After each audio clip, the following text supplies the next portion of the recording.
Obrigado, Garrocho. Boa noite a todos. É um prazer estar em Belo Horizonte. Faz muito tempo que eu não vim aqui.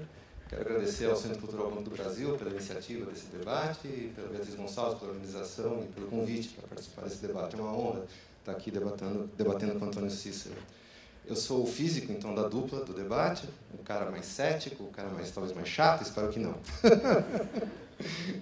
E esse é o quarto debate, é o terceiro com o Antônio Cícero. Então, a gente já teve a oportunidade de conversar. E é sempre uma mudança, né? Sempre tem uma coisa que ele fala que eu falo, puxa, isso é legal, quero colocar alguma coisa sobre isso na minha apresentação. E a gente sempre fica mudando. Então, eu tenho muita coisa para falar, são 45 minutos, vamos ver o que eu consigo falar. Mas, para mim, é realmente um grande prazer, uma plateia cheia, assim, de pessoas interessadas nesse tema de arte e ciência. Eu pessoalmente, acho que a divulgação científica é extremamente importante e existe, vocês sabem que existe essa sede de saber das pessoas. Um exemplo que eu sempre dou, é assim, eu sempre pergunto quando tem uma plateia cheia, por exemplo, quem que assiste Big Bang Theory? Então, eu não consigo entender como uma série sobre físicos nerds faz tanto sucesso. Então, acho que tem alguma coisa aí dessa curiosidade das pessoas de saberem mais sobre ciência. Então, eu espero que vocês saiam sabendo um pouco mais sobre o que eu trabalho, sobre a parte de física de partículas e cosmologia. E eu sou físico, então não sei absolutamente nada de filosofia com o Antônio. Mas acho que talvez eu tenha aprendido algumas coisas com o Antônio, pelo menos eu vou provocar, tentar provocar o Antônio agora mais do que eu tenho provocado. Então, vou começar mostrando uma figura que é uma representação artística de um artista chamado Don Dixon, que foi capa da revista Scientific American. E nessa figura, o que esse artista tenta mostrar, representar, é, do lado esquerdo, uma realidade difusa que ele associa com o mundo microscópico.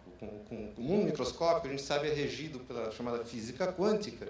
E a física quântica tem essa propriedade de que as coisas não são bem definidas, você não tem muita certeza de onde estão as coisas, né? A certeza acabou com a física quântica. A física quântica é incerteza. Bom, e do lado direito, ele representa as maiores estruturas que nós conhecemos hoje em dia, que são galáxias e aglomerados de galáxias. Então, são os dois extremos, o micro e o macro, que eu vou falar aqui nessa palestra. Eu gosto de imaginar também, eu trabalho aqui no Instituto de Física Teórica em São Paulo, eu gosto de imaginar que aqui a gente fica tentando ver também quais são as relações entre o micro e o macro. Então, vou começar, de novo, inspirado pelo Antônio Cícero. Eu fui procurar algumas coisas na internet e achei uma definição do que é ciência. Uma vez um físico falou que física é o que os físicos fazem tarde da noite. Essa foi a definição de física. E é um físico que ganhou um prêmio Nobel, mas ele é muito gozador, Leon Lederman, talvez eu tenha até uma figura dele aqui. E essa definição não é muito diferente, que eu achei. Eu falo assim, escrevi errado, mas ciência é o que os cientistas têm feito e não o que o filósofo nos fala, que os cientistas querem dizer, ou o que eles realmente estão fazendo, ou o que eles deviam ter feito. Isso aqui é uma definição de um cara chamado Cushing, que era um físico teórico, mas também um filósofo da ciência, professor de física e professor de filosofia da Universidade de Notre Dame. Então, não é tão longe de dizer que física é o que a gente faz tarde da noite. Se bem que tarde da noite eu durmo, né? Mas, enfim. Vocês não perceberam, mas quando vocês entraram, tinha uma música tocando aqui no teatro, e eu não sou músico, o músico é o Antônio Cícero, mas eu gosto muito de música brasileira. E eu gosto muito dessa música também. Essa música são de dois compositores de São Paulo, e ela diz assim, quem sabe, sabe que não sabe, porque sabe que ninguém sabe. E quem não sabe porque ninguém sabe. É profundo isso, se vocês forem pensar, isso é profundo. Então, o que eu quero mostrar para vocês hoje vai ser exatamente isso, o que a gente sabe e o que a gente não sabe, o que a gente sabe e o que a gente sabe que não sabe.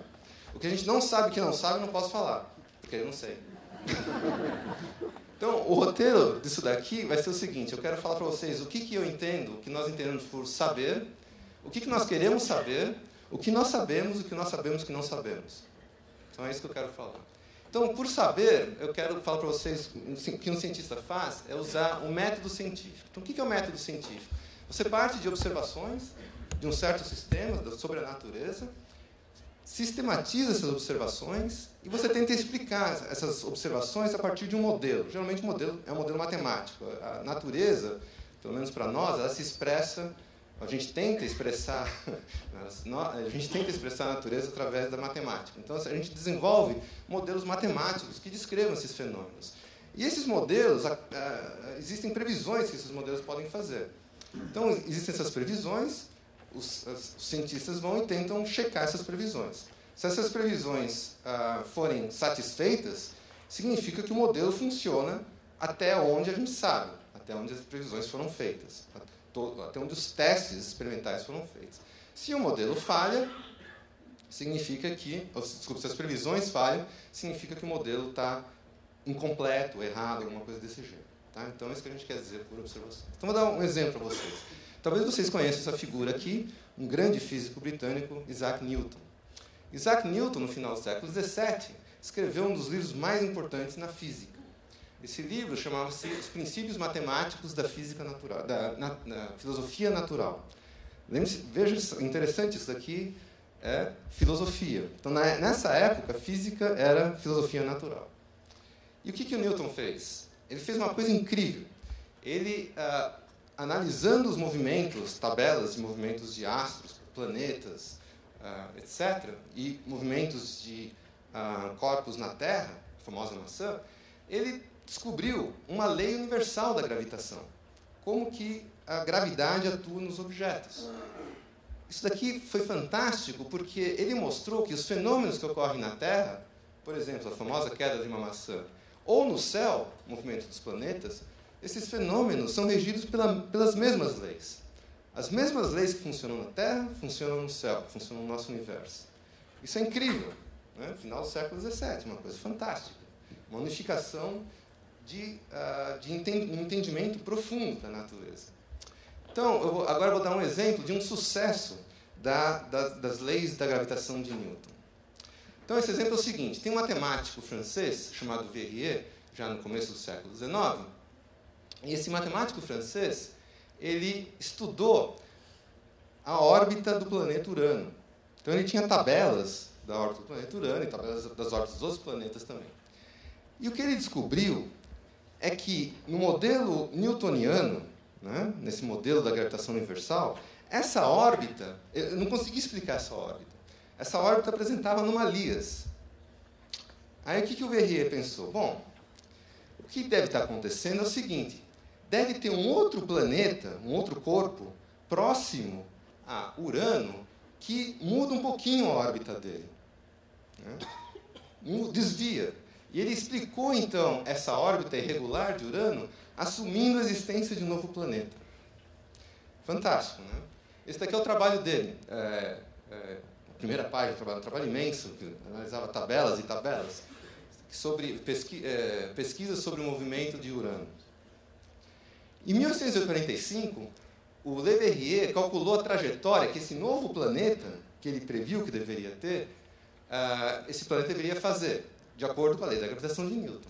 E ele mandou uma carta para um astrônomo alemão, para que esse astrônomo não procurasse. Parece que esse astrônomo alemão recebeu a carta, no mesmo dia, pegou o telescópio, olhou para o céu, no lugar onde o Verrier falava que o planeta devia estar, descobriu um novo planeta. Então, em 23 de setembro de 1846, esse astrônomo descobre um novo planeta Netuno. Isso é incrível. O Verrier fez uma previsão da existência de um novo planeta usando observações, lápis e papel. Fantástico, né? Então, esse é um grande exemplo de sucesso. Essa previsão que foi satisfeita. Então, agora eu vou dar um exemplo de fracasso. No século XIX, começo do século XIX, um matemático chamado Verrier analisou profundamente, detalhadamente, a órbita do planeta Mercúrio. E ele viu que a órbita do planeta Mercúrio apresentava anomalias. Isso foi depois de Netuno, tá? Ele falou, ahá, é um outro planeta. E ele conseguiu explicar a órbita irregular de Mercúrio, assumindo a existência de um novo planeta. E ele chamou esse novo planeta de Vulcano. Eu não sei se o autor da série Jornada nas Estrelas sabia desse trabalho de Verrier, porque, afinal de contas, o Spock vem do planeta Vulcano. Mas o que aconteceu é que os astrônomos procuraram. O Verrier fez previsões de onde deveria estar o planeta Vulcano. E muita gente procurou o planeta Vulcano. E, no final, o planeta Vulcano nunca foi encontrado. Fracasso. E aí? E aí, o que a gente faz? O cara tinha uma hipótese, usando a teoria da gravitação de Newton, essa hipótese não foi satisfeita. Qual é o problema?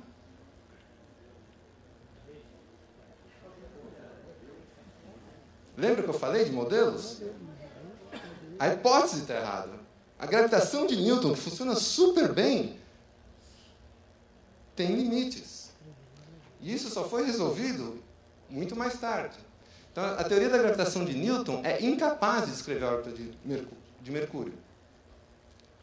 Isso foi resolvido só em 1915, porque, em 1915, uma nova teoria foi proposta, que é a teoria da gravitação de Einstein, a relatividade geral, que é mais precisa do que a gravitação de Newton.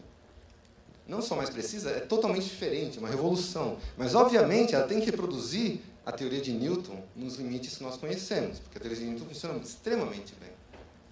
Esse daqui é o trabalho, a primeira página do trabalho de Einstein, onde ele propõe essa nova teoria. Ela está em alemão, eu não entendo alemão, está em alemão. Sobre teorias de campo, as equações de campo da gravitação. Em 1915, que ano nós estamos? 100 anos da relatividade geral de Einstein. Então, esse ano tem conferências ao redor do mundo celebrando os 100 anos do desenvolvimento da relatividade geral de Einstein. Inclusive, no Rio de Janeiro teve uma no começo desse ano. No mesmo ano que Einstein publicou a sua nova teoria da gravitação, ele também publicou um outro trabalho, e esse trabalho ele explica o movimento de Mercúrio. Então, aquele movimento de Mercúrio que as pessoas tinham encontrado anomalias foi explicado pela relatividade geral de Einstein. Impressionante. Então, no mesmo ano, ele publicou e explicou o problema da órbita de Mercúrio, o problema do periélio de Mercúrio, mas era o problema de uma periélio, uma propriedade da órbita do Mercúrio. Muito bem. Mas não era só isso, tinha previsões, outras previsões que a teoria de Einstein fazia. Então, por exemplo, foi uma verdadeira revolução científica, isso mudou o paradigma da teoria da gravitação. Na teoria da gravitação de Newton, o espaço era uma coisa absoluta, era um palco onde fenômenos físicos ocorriam. Com Einstein, o espaço se tornou um personagem. Ele se curvava quando tinha um corpo gravitacional. E você explicava a gravitação justamente por essa curvatura do espaço. E uma das propriedades da curvatura do espaço é desviar a luz emitida por uma estrela. Então, essa figura aqui representa o Sol, a Terra, e aqui uma estrela que emite a luz, e a luz chega na Terra, mas ela é curvada pela presença do Sol. E quando você está na Terra, você percebe, então, você pensa, como você acha que a luz caminha em linha reta, você acha que a estrela está aqui, ao invés de estar aqui. Então, a estrela, a posição da estrela é afetada, do jeito que você vê, né? Ela é afetada pela presença do Sol. Mas como é que você vê uma estrela próxima do Sol? O Sol é super brilhante. Você não vai olhar para o Sol e ver uma estrela perto dele. Você nunca vê uma estrela perto do Sol, né? Tem que esperar um eclipse para ver uma estrela perto do Sol. Porque aí o Sol fica obscurecido pela Lua, pela sombra da Lua, e você consegue enxergar as estrelas. E foi isso que aconteceu. Em 1919, 29 de maio de 1919, houve um eclipse total. E 2 expedições britânicas foram realizadas para investigar esse efeito durante o eclipse total. Então, aqui é uma ilustração da época que mostra onde que seria visto o eclipse, né? Tá, nessa faixa aqui, o eclipse seria visível. Veja que pega o Brasil. Então, de fato, foram enviadas 2 expedições. Uma para a Ilha Príncipe, na costa da África, e outra para Sobral, no Ceará. Isso daqui são os instrumentos, isso aqui é uma foto dos instrumentos que foram enviados para Sobral, da época. Né? E em Sobral, e nessa Ilha Príncipe, eles tiraram fotografias para ver as estrelas que estavam visíveis durante esse eclipse. E depois levaram essas fotografias para a Inglaterra para serem analisadas. Bom, eu nunca fui para Sobral, mas se vocês forem um dia para Sobral, vocês podem visitar o Museu do Eclipse. Então, isso foi um evento super importante na história de Sobral. Então, tem um Museu do Eclipse na Praça de Sobral. Em 6 de novembro de 1919, a Sociedade de Física da Inglaterra, eles fizeram o seguinte press release. Não tinha press release na época, né? Mas, enfim, declararam que depois de um estudo cuidadoso das placas fotográficas, estou preparado a dizer que não há dúvida que elas confirmam a previsão de Einstein. Um resultado totalmente definitivo foi obtido que a luz é defletida de acordo com a teoria de Einstein da gravitação. Tá? Então, uma previsão da teoria de Einstein foi confirmada em 1919. Isso gerou manchete de jornal. Então, por exemplo, aqui do New York Times, teoria de Einstein triunfa. Homens da ciência agog, o que é agog? Sei lá. Desbaratinados sobre os resultados das observações do eclipse. Né? Agitados. Enfim. E Einstein se tornou uma personagem... A partir daí que Einstein se tornou uma personagem super conhecida. A teoria da relatividade restrita, que ele fez em 1905, não teve tanto impacto no público, incrível que pareça. E, vocês devem saber, Einstein foi escolhido, então, como uma personalidade do século passado, pela revista Time. Muito bem. Então, agora, deixa eu só recapitular o que a gente entende por saber. Então, saber é isso, é usar o método científico. Observações, você sistematiza as observações, modelos para explicar essas observações, modelos para fazerem previsões. As previsões são checadas. Se elas satisfizerem o que o modelo previu, o modelo está correto. Então, caso o modelo descreva todos os fenômenos que nós conhecemos, sabemos, conhecemos, o modelo é correto. Caso contrário, não sabemos. Tá? Mas perceba que eu nunca posso chegar para você e falar, esse modelo é correto. Você percebe isso? Ele é correto até onde a gente testou. Até onde nós testamos. Tá? Então, a física é uma ciência experimental. Você tem os modelos, você testa, e até onde você testa, você sabe se o modelo está certo. Bom, então, o que nós queremos? Isso é o que nós sabemos. Desculpe, o que é saber. Agora, o que nós queremos saber? O que nós queremos saber, acho que são coisas que desde os gregos queriam saber a mesma coisa que nós queremos saber hoje. Então, as perguntas são fáceis de serem feitas. Né? Quais são os constituintes mais fundamentais do universo? Do que é feito o universo? Quais são os blocos fundamentais que compõem o universo? Quais são as leis que descrevem as interações entre esses blocos fundamentais? As leis que regem a natureza. Por que o universo é o que é?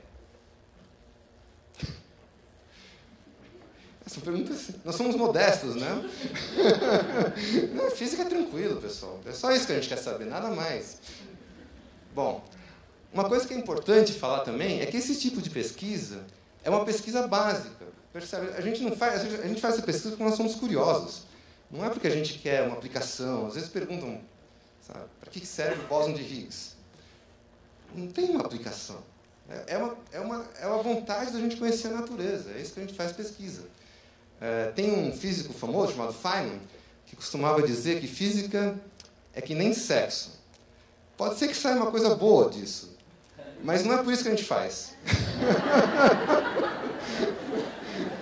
Outra coisa que é importante a gente frisar é que as respostas a essas perguntas, cada geração teve respostas. Os gregos tiveram respostas, toda geração tem uma resposta.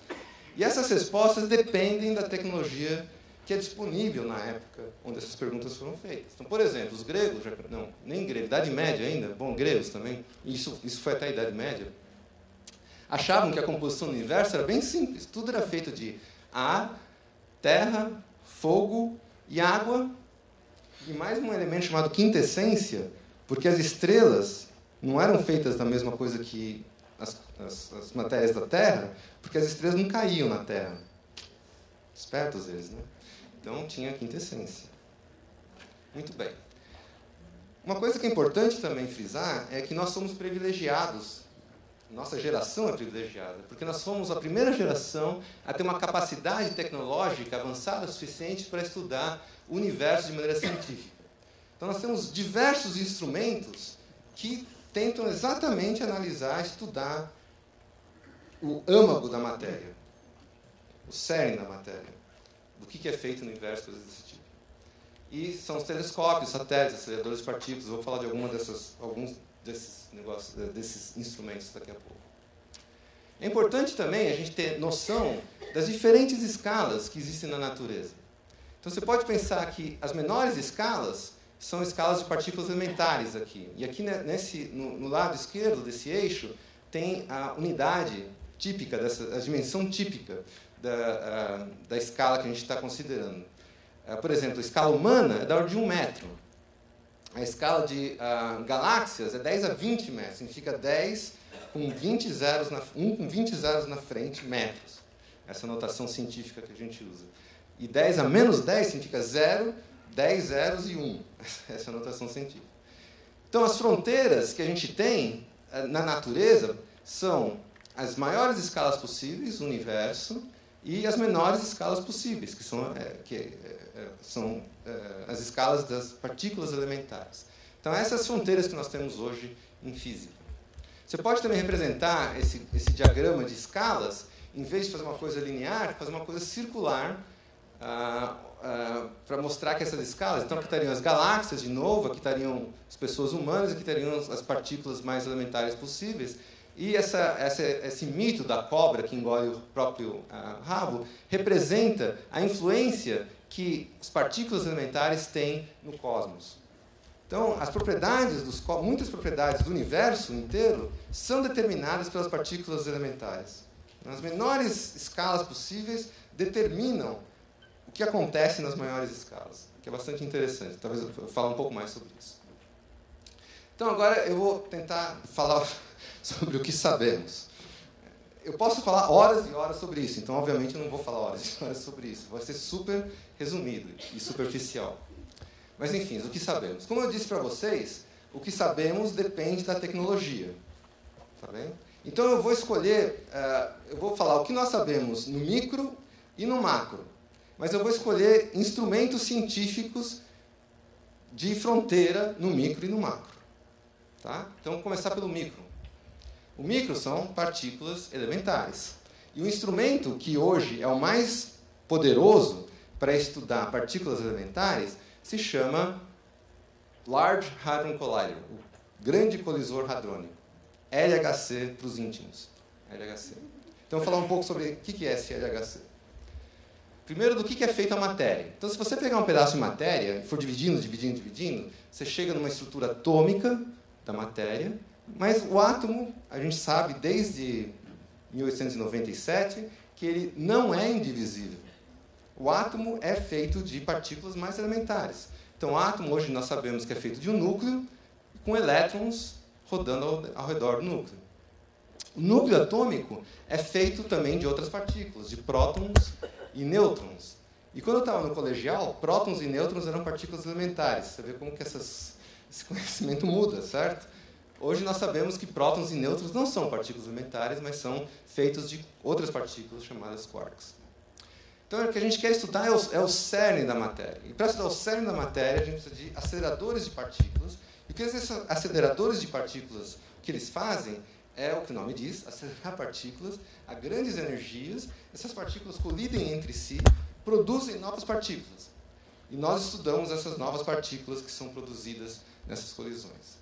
Então, o LHC, esse grande acelerador de partícula, é simplesmente o maior e mais complexo instrumento científico já construído. Ponto final. Não tem nada mais. Na Terra, não tem nada.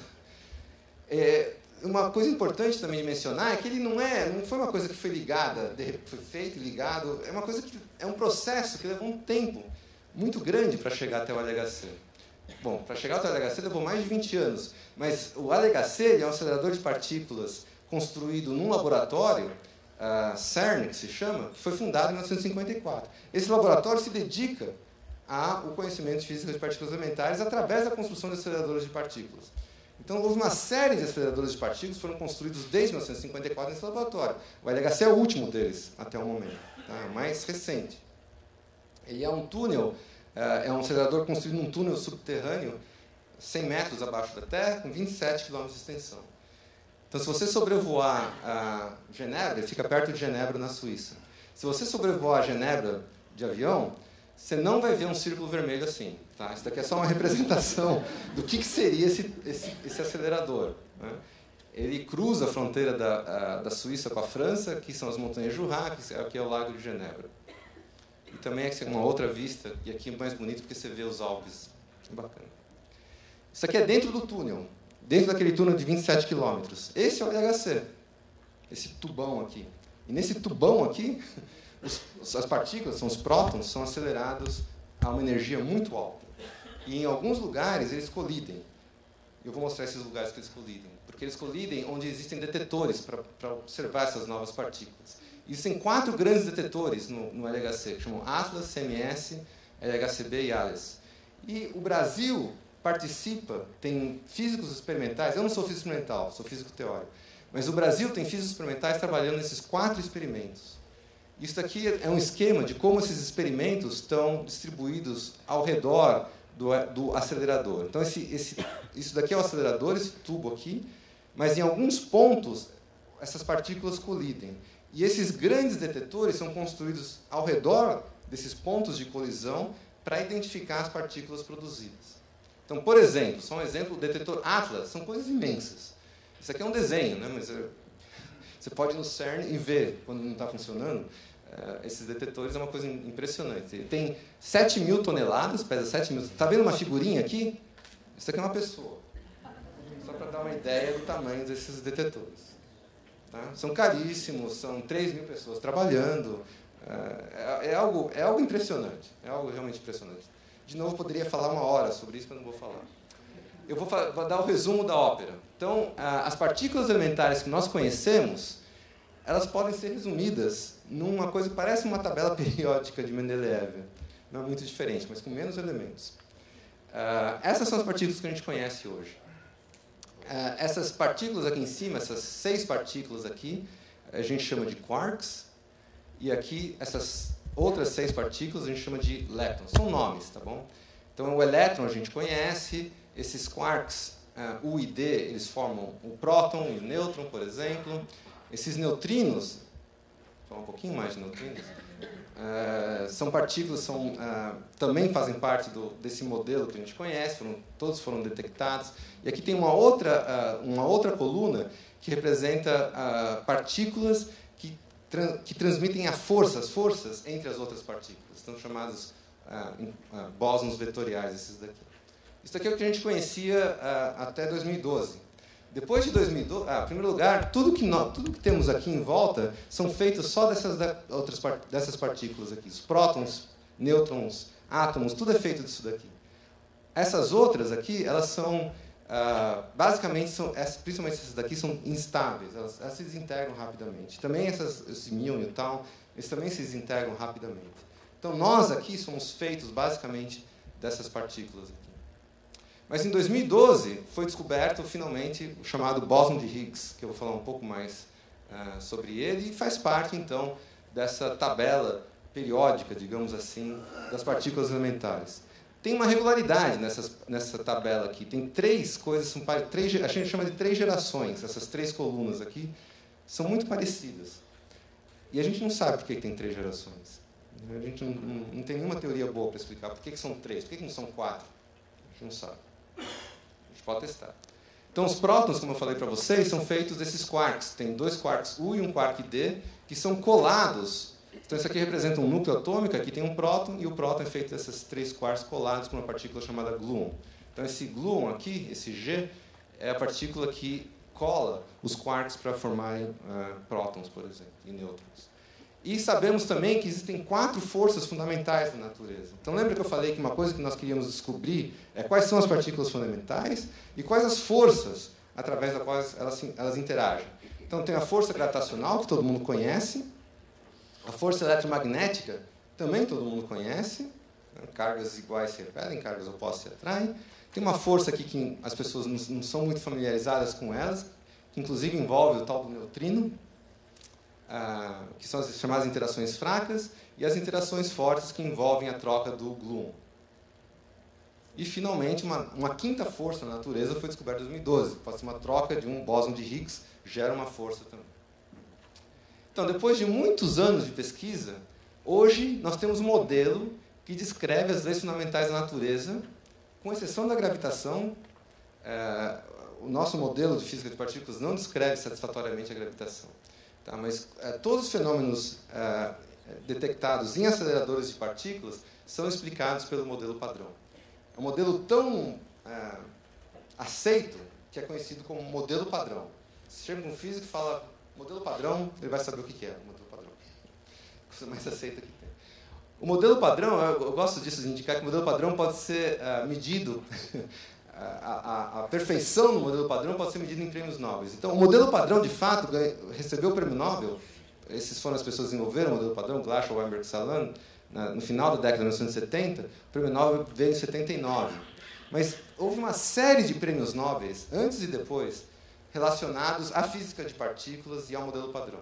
Então, coloquei alguns, tentei colocar todos, né? Desde a relatividade foi o começo das partículas elementares. Até a descoberta do elétron, foi descoberta em 1997, foi uma revolução também, porque aí soube-se que o átomo não era indivisível. Bom, um monte de coisa. Até 2013, que quem ganhou o prêmio Nobel em 2013 foi o Higgs, do bóson de Higgs, e o François Englert, que também teve uma teoria parecida com a de Higgs, independente ao mesmo tempo. Em 64 eles fizeram o trabalho, em 2013 eles ganharam o prêmio Nobel. Agora, eu não posso deixar de falar de algo que foi anunciado ontem. Então, ontem foi anunciado o Prêmio Nobel de Física. E foi para a minha área de novo. Por isso que eu fico contente. E foram para 2 pesquisadores, um japonês e um canadense, que são líderes de experiências, são físicos experimentais. Eles são líderes de grandes experimentos. E o que esses experimentos fizeram, detectaram, foi um fenômeno super interessante chamado oscilação de neutrinos. Lembra que, bom, vocês não vão lembrar, mas tem esses 3 neutrinos aqui, ó. Cadê? Tinha esses 3 neutrinos.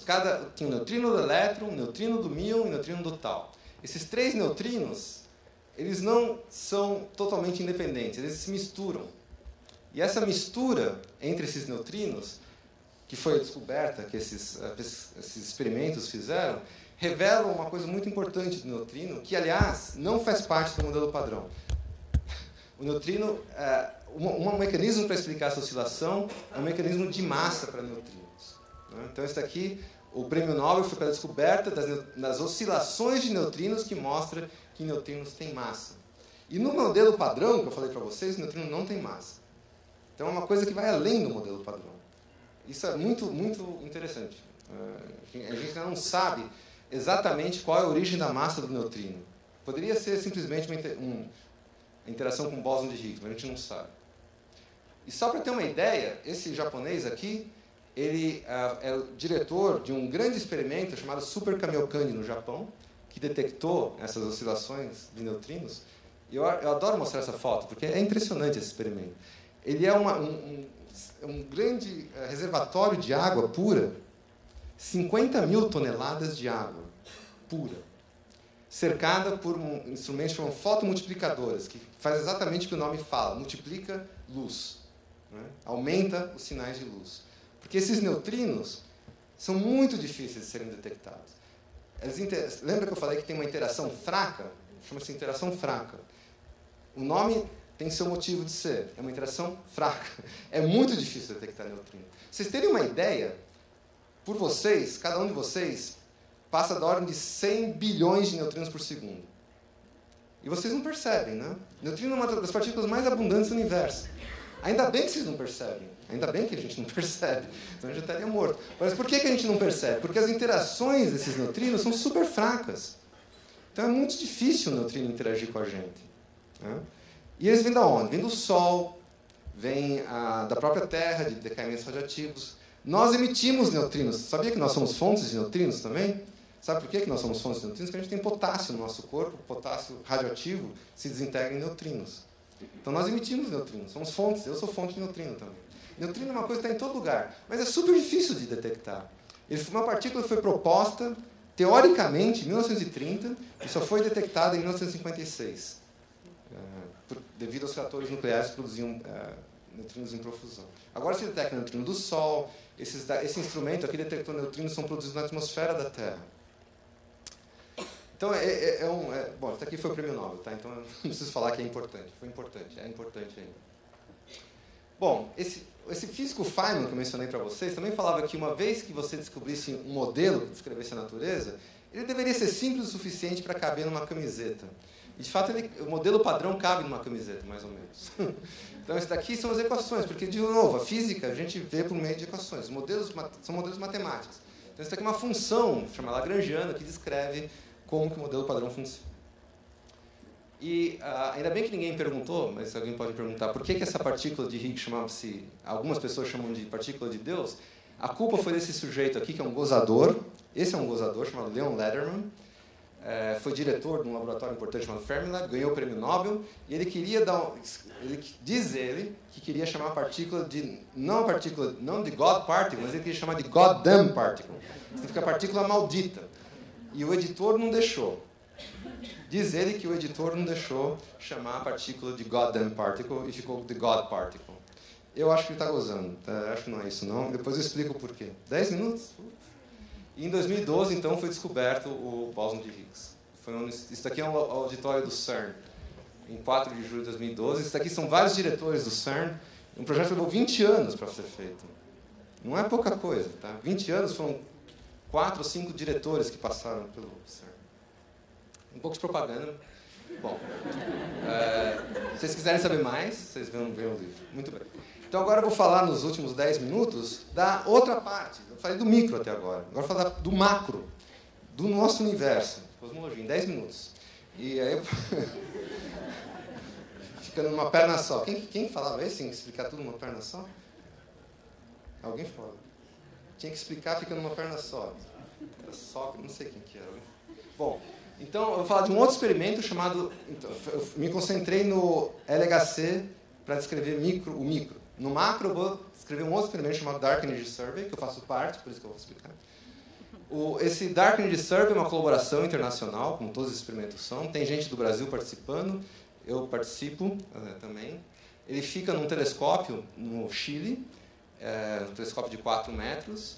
Tem uma câmera, talvez a maior câmera digital do mundo, que captura as imagens produzidas de galáxias, por exemplo. Essas câmeras têm CCDs, então, acho que 670 megapixels, e as fotos são coisas desse tipo. Então, essa daqui é uma foto tirada pelo Dark Energy Survey. Você amplia, a resolução é fantástica. Isso aqui é uma galáxia espiral com uma barra, etc., no aglomerado de Fornax. A nossa galáxia não é muito diferente dessa daqui. Também não é muito diferente dessa daqui. Essa daqui é a galáxia Andrômeda, só falar um pouco de galáxias. Essa galáxia é uma das galáxias mais próximas da nossa galáxia. É uma galáxia vizinha. E ela é parecida com a nossa galáxia. Nossa galáxia é a Via Láctea. Sabe por que não tem uma foto da Via Láctea? Não dá para sair da Via Láctea e tirar uma foto. Fico pensando que o tamanho do pau de selfie que você precisa para tirar uma foto da nossa galáxia. Então, essa é uma galáxia típica. As galáxias são incríveis. As galáxias são bilhões de estrelas. Né? O nosso sistema solar, a nossa galáxia não é parecido com essa. Se essa fosse a Via Láctea, o nosso sistema solar era um pontinho aqui. Não é no centro da galáxia. Ainda bem que não é no centro da galáxia. Porque no centro da galáxia tem evidência que existe um mega buraco negro no centro da galáxia com 1 milhão de massas solares. Mas isso é uma outra história. E a distância dessa galáxia, uma das mais próximas, ela está a uma mera distância de 3 milhões de anos-luz. E é uma das mais próximas. Sabe o que significa uma coisa estar a 3 milhões de anos-luz? Significa que quando a luz chegou até você, quando a gente está olhando essa galáxia no telescópio, você está vendo como que essa galáxia era 3 milhões de anos atrás. Telescópios são máquinas do tempo. Quanto mais longe você olha, mais para o passado do universo você está olhando. Isso daqui é uma imagem da Lua no campo do Dark Energy Survey. Isso daqui é um astrônomo. Hoje em dia você não precisa olhar no microscópio, no telescópio, sabia? É tudo automatizado, não tinha muito o que fazer, pra falar a verdade. Isso daqui é uma foto também muito bonita, tirada de um cometa. Por pura coincidência, esse cometa estava passando no campo de visão do Dark Energy Survey. O tipo de foto que é cientificamente inútil, mas é linda de mostrar. Às vezes é bom mostrar coisas bonitas, né? E, falando um pouco sobre o universo, uma das descobertas fundamentais sobre o universo é que o universo não é estático. O universo não está paradinho. O universo está em expansão. E essa descoberta foi feita por um astrônomo norte-americano chamado Edwin Hubble. Essa aqui é a figura do Edwin Hubble, uma fotografia provavelmente de Andrômeda. E ele, na minha opinião, é uma das descobertas mais fundamentais da cosmologia. Ele descobriu que as galáxias estão se afastando da gente. E isso, se você pensar, tem uma consequência imediata. O universo não é estático, significa que o universo tem uma história. O que significa que o universo tem uma história? Significa que no passado o universo é diferente do que é hoje. E vai ser diferente do que é no futuro. Então, essa expansão do universo dá uma história do universo. E, de fato, essa aqui é uma figura que representa essa história do universo, que, de novo, eu poderia passar horas falando sobre essa figura, mas o tempo vem daqui, do Big Bang, até hoje. Nós sabemos, por incrível que pareça, eu não me canso de ficar impressionado, nós sabemos a idade do universo. Eu posso calcular para vocês o universo. 13,7 bilhões de anos. Bilhões de anos. Tá? Então, tem bastante tempo para o universo crescer. No passado, ele era extremamente quente e denso. Se você olhar cada vez mais para o passado, vai chegar uma hora que não tem planetas, não tem galáxias. Se você vai olhando para o passado, tudo que tem é radiação. Que é essa época aqui. Ó. E mais para trás, tem mais partículas elementares só. De novo, é impressionante. E a expansão do universo, a gente pode imaginar com uma analogia do balão. Então, o balão se expandindo, esses pontinhos no balão, aqui está vendo os pontinhos verdes? Seriam as galáxias. E o universo, então, a expansão do universo seria a expansão desse balão, e tudo que existe no universo está na superfície nessa analogia, e as analogias sempre são falhas, mas enfim, é uma analogia. O universo seria o balão, a superfície do balão, e quando o balão se expande, as galáxias se afastam umas das outras. Né? Então as pessoas perguntam, mas tem um centro essa expansão do universo? Se você olhar nessa analogia do balão, tem um centro no balão? Não tem. Todas as galáxias se afastam umas das outras. Então é o próprio espaço que se expande, que seria representado pela borracha do balão, e as galáxias vão de carona com essa expansão do espaço. Então as galáxias estão se afastando umas das outras, isso que foi medido pelo Hubble, usando uma coisa chamada efeito Doppler, que eu posso falar mais tarde. Agora, a grande surpresa... Veja, a expansão do universo foi descoberta em 29. A grande surpresa mesmo veio em 1998. Que não só o universo está em expansão, mas essa expansão é acelerada. Isso é uma coisa que ninguém entende. Isso posso dizer com certeza. Ninguém entende por que a expansão do universo é acelerada. É como se eu jogasse daqui para cima e esse daqui, em vez de diminuir a velocidade, né, começasse a acelerar. É um efeito de antigravidade. Isso foi uma surpresa. Ninguém esperava isso. Foram feitas medidas. As pessoas estavam tentando medir o que chamava-se parâmetro de desaceleração. Todo mundo, vamos medir o parâmetro de desaceleração do universo. Aí eles mediram o parâmetro de desaceleração do universo e deu negativo. O universo estava acelerando. Essa foi uma descoberta tão radical, tão importante, que deu um prêmio Nobel, então, para as pessoas que lideraram também grupos observacionais que chegaram nessa conclusão. E, depois de várias observações, vou fazer um grande resumo aqui, nós sabemos do que é feito o universo. Essa daqui é a composição do universo. Nós somos feitos de átomos, e os átomos no universo são irrelevantes. Já pensou nisso? Eu já sabia disso. Mas, enfim, menos de 5% do universo é feito da mesma coisa que nós somos feitos. Eu estou fazendo um resumo da ópera. Tá? Isso aqui são muitos anos de observações, vários diferentes experimentos. A maior parte do universo é o que é responsável por essa aceleração, que a gente não sabe o que é, e por falta de nome melhor, dá-se o nome de energia escura. E 23% é algo que a gente também não sabe o que é, mas a gente dá o nome de matéria escura. Então, conclusão, 96% do universo é feito de algo que não conhecemos. Então, nós sabemos que não sabemos do que é feito o universo. Mas isso é importante, porque há um tempo atrás a gente não sabia isso. A gente achava que tudo era átomos. Não é? Eu acho isso super legal. Então, resumindo, o que a gente não sabe? Então, a gente não sabe se há novas partículas além do modelo padrão, se a gente está testando. A gente não sabe o que é matéria escura. A gente não sabe o que é energia escura. E tem que sempre lembrar de Verrier, né? Porque toda essa história de energia escura e matéria escura é usando as leis que nós conhecemos, os modelos que nós conhecemos. Pode ser que esses modelos estejam errados. Então, lembre-se de Verrier. Então, para os filósofos da plateia, há mais coisas entre o céu e a terra do que supõe nossa vã filosofia. Hein? Estou acabando, né? Tá bom. Só vou falar um pouquinho sobre matéria escura. O que é matéria escura? Matéria escura é um tipo de matéria que não emite luz. Mas como é que se observa uma coisa que não emite luz? Simples, pelo efeito gravitacional dela. Então, a matéria escura é um tipo de matéria normal, só que não emite luz.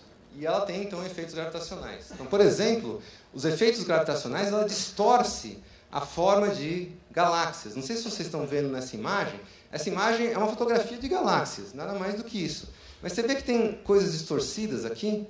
São imagens de galáxias distorcidas. E sabe por que elas são distorcidas? Porque tem matéria escura. Mas você vai dizer, mas matéria escura, como é que ela distorce a luz? Lembra que eu falei que, pela teoria da gravitação de Einstein, a luz ela é defletida quando você tem matéria? É esse efeito. Então, tem um efeito de lentes gravitacionais, se chama, que deforma a fotografia, a imagem de uma galáxia. E isso dá uma ideia de quanta matéria escura tem no universo. E, de fato, nós achamos que isso aqui seria um desenho, uma representação de uma galáxia, que essa galáxia está imersa num halo de matéria escura. A nossa galáxia está imersa num halo de matéria escura. Tem partículas de matéria escura. Essa é a nossa teoria, passando por nós o tempo inteiro. Essa teoria ainda não foi provada, não foi demonstrada. Tem vários experimentos aqui na Terra tentando buscar evidências de matéria escura que está passando por aqui. Que, de novo, a interação da matéria escura é tão fraca quanto a de neutrinos. Tá? E tem muito mais neutrino do que partículas de matéria escura. Mas, enfim, isso é o que a gente acha que é a matéria escura. E os experimentos no CERN também podem produzir partículas de matéria escura. E isso está sendo procurado também. Nós acreditamos, 95% dos físicos, eu me incluo nesses 95%, que essa matéria escura é feita de partículas elementares que a gente não conhece ainda. E o LHC pode produzir partículas elementares que a gente não conhece ainda. Então, essa é a ideia. Então, a gente está imerso num halo de matéria escura. Bom, novos experimentos estão buscando as respostas para essas perguntas que eu mostrei para vocês. E eu tenho certeza que vocês ficarão sabendo assim que houver novidades. Certo? Porque isso aqui sai no jornal. Qualquer descoberta é revolucionária. Qualquer descoberta nessa área é revolucionária. Se descobrir matéria escura, é prêmio Nobel. Se descobrir o que é energia escura, é prêmio Nobel. Não tem como. É uma coisa super, super revolucionária. Bom, agora eu resolvi dar uns pitecos em filosofia. Não sei nada de filosofia, mas eu vou provocar o Antônio Cícero, afinal de contas. A gente tem que se divertir um pouco, né? Então, deixa eu falar meus 5 minutos de física e filosofia. Né? Então, física na fronteira da filosofia ou vice-versa. Não sei quem está na fronteira de quem. Algumas considerações sobre físicos. Em primeiro lugar, os físicos, eu tenho que falar isso para você. Os físicos abominam o infinito. Você fala infinito para o físico, fala, não é possível, tem uma coisa errada aqui. Por quê? Eu vou dar um exemplo. Tá? Quantos grãos de areia tem na praia? Muitos. Né? Muitos. É infinito? Não. Quantos átomos tem no planeta Terra? É muitos, muitos, são muitos. É infinito? É infinito? Não. Não existe infinito na natureza. Desculpe, mas... Vai dar um bom debate agora. O universo é finito ou infinito? Aham. Aham. Então vamos lá. Vamos chegar lá. A resposta é... Não vou falar. A resposta é 42. Alguém sabe disso?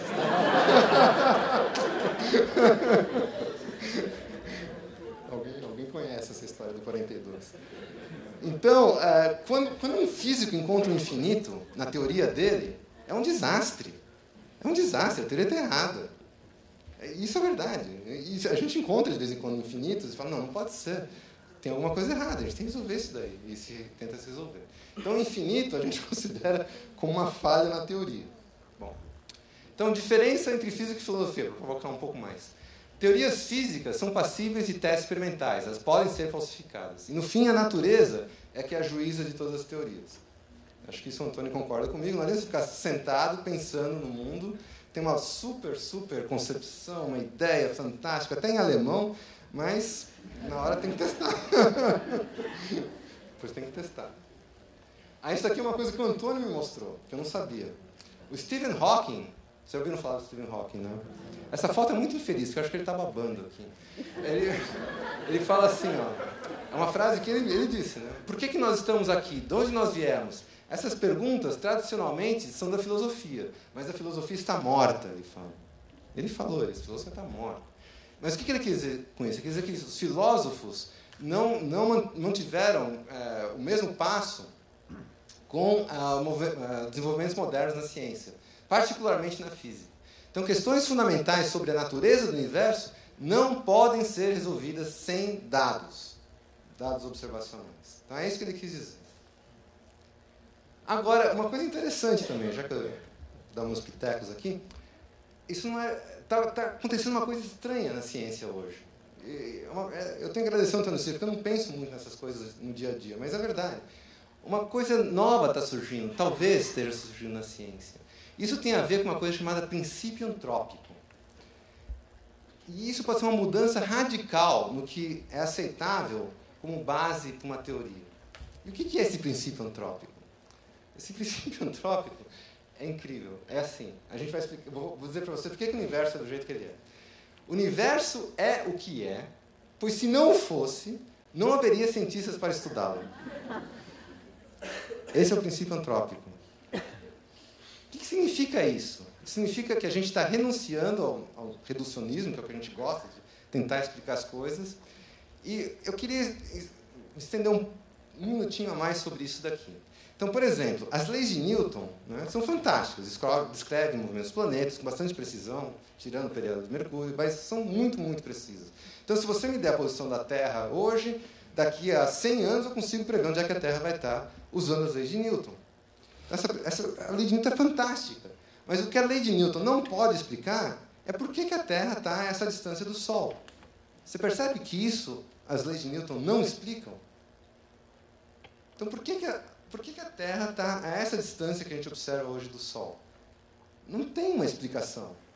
É o que a gente chama de condições iniciais. Quando o sistema solar foi formado, as condições iniciais eram tais que a Terra ficou nessa posição. Certo? Mas o que os antrópicos diriam? Eles diriam assim, está nessa posição, porque se não estivesse nessa posição, a gente não estaria aqui para fazer essa pergunta. Porque se a Terra estivesse um pouco mais próxima do Sol, nós morreríamos queimados, se estivesse mais longe, a gente morreria congelado. Não teria vida. Né? A Terra está numa zona habitável, ao redor do Sol. Então, a gente renuncia às explicações mais fundamentais. Só existe seres na Terra ou em outros planetas? Essa é uma outra questão. A gente pode debater sobre isso depois. O princípio antrópico ele não é uma ideia nova. Né? Então, é isso que eu queria dizer para vocês. As leis de Newton descrevem o precisão da Terra, mas não determinam a distância da Terra do Sol. E essa distância é determinada por condições iniciais. Agora, eu vou dar um pulo nos últimos... Tem 5 minutos? 4 minutos? Falar sobre a teoria das supercordas em 2 minutos. Essa teoria das supercordas, elas podem... Isso que é incrível que está acontecendo nos últimos anos. Legitimar o princípio antrópico. Por quê? Em primeiro lugar, o que são essas teorias de supercordas? Elas são teorias que tentam descrever também as partículas elementares, mas como sendo excitações de cordas muito pequenininhas. E essas teorias elas são matematicamente consistentes, elas unificam a física quântica com a teoria da gravitação de Einstein, então são um grande sucesso. Mas elas não são, por enquanto, passíveis de serem testadas. Ninguém consegue testar a teoria das supercordas, porque elas são várias energias muito grandes. E um dos problemas que a gente não consegue testar é que ela não faz uma previsão. ela faz 10 elevado a 100 previsões diferentes. 10 elevado a 100. É 1 com 100 zeros na frente, previsões diferentes. Então, não é uma teoria que prevê alguma coisa. Mas tem uma coisa interessante que acontece. Quando você mistura a teoria de supercordas com cosmologia, com evolução no universo, surge um conceito interessante. A possibilidade de haver um universo diferente para cada resultado da teoria de supercordas. Então, cada previsão pode resultar... Se aquela teoria tivesse... Se uma das previsões estivesse certa, seria um tipo de universo. Se fosse uma outra das previsões, seria um outro tipo de universo totalmente diferente. A massa do elétron seria diferente. As leis poderiam até ser diferentes também. Então, o que é o nosso universo? Então, talvez respondendo uma pergunta. O que eu entendo como sendo o nosso universo? Então, o nosso universo é o seguinte. É a região do espaço na qual a luz viajou em 3,7 bilhões de anos que passaram desde o Big Bang. É tudo que a gente consegue enxergar. Esse é o nosso universo. A gente não consegue enxergar mais do que a luz viajou em 3,7 bilhões de anos, que é a idade do universo. Não tem como, porque a luz é o sinal que se propaga com a maior velocidade na natureza. Então, esse é o nosso universo. Esse é o que eu chamo de nosso universo. Nosso universo causal, que se chama. A gente não pode ter informações sobre o que acontece além disso. Não dá para ter informações, porque a luz não chegou. Certo? E o que está acontecendo é que o nosso universo ainda está expandindo. Então, provavelmente a gente nunca vai ter informação sobre a possibilidade de haver alguma coisa além dessa minha simples definição do universo. Mas tem gente que especula. E uma especulação que existe é que, de fato, não existe só o nosso universo, mas existe uma multitude de universos. O que chama de multiverso. Então, o multiverso, isso é uma representação artística, obviamente, e o nosso universo seria uma dessas bolhas aqui. Nem uma bolha inteira, seria uma parte pequenininha de uma dessas bolhas. A gente nunca vai ter acesso aos outros, entendeu? Nem na nossa bolha a gente tem acesso a tudo. Então, o nosso universo é uma pequena região dentro de uma bolha nesse tal de multiverso. E nós vivemos em um universo que pode sustentar vida. Então, você pode pensar nisso como sendo um neodarwinismo cosmológico, né? Existe um grande número de possibilidades aleatórias de universos, que é justificado pela teoria de supercordas, e a seleção natural faz com que nós existamos apenas no universo onde nós podemos existir. Parece... Né? Não é isso? Então, isso parece um neodarwinismo.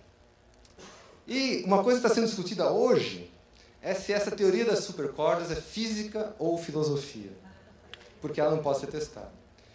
Talvez haja uma mudança do que nós, cientistas, entendemos por ciência. Uma reflexão sobre o método científico, etc, etc. Né? Então, esse aqui é um livro publicado no final do ano passado sobre exatamente teoria de cordas e o método científico. Eu não li esse livro, tá? Não li. Então, não posso dar nenhuma opinião sobre ele. Então, o que eu quero dizer é que poucos físicos, hoje em dia, isso eu quero deixar claro, dedicam suas carreiras a estudar multiverso. É uma coisa muito controversa, muito especulativa. Provavelmente, se você vai estudar isso, você não vai conseguir emprego. É verdade, você não vai conseguir emprego na academia. É muito, muito fora do mainstream, do... Como é que se fala? Bom, pouquíssimos físicos, só os que estão mais no fim da carreira, já tem emprego, aí pode se dedicar a estudar isso. Mas, por outro lado, supercordas, per se, é uma área de grande atividade. Então, o nosso sonho reducionista persiste. O que eu chamo de sonho reducionista? De querer entender quais são as partículas mais fundamentais do universo e as suas propriedades, sem usar o princípio antrópico. Isso que eu chamo de sonho reducionista. Então, ele persiste. E eu acabo aqui. Muito obrigado.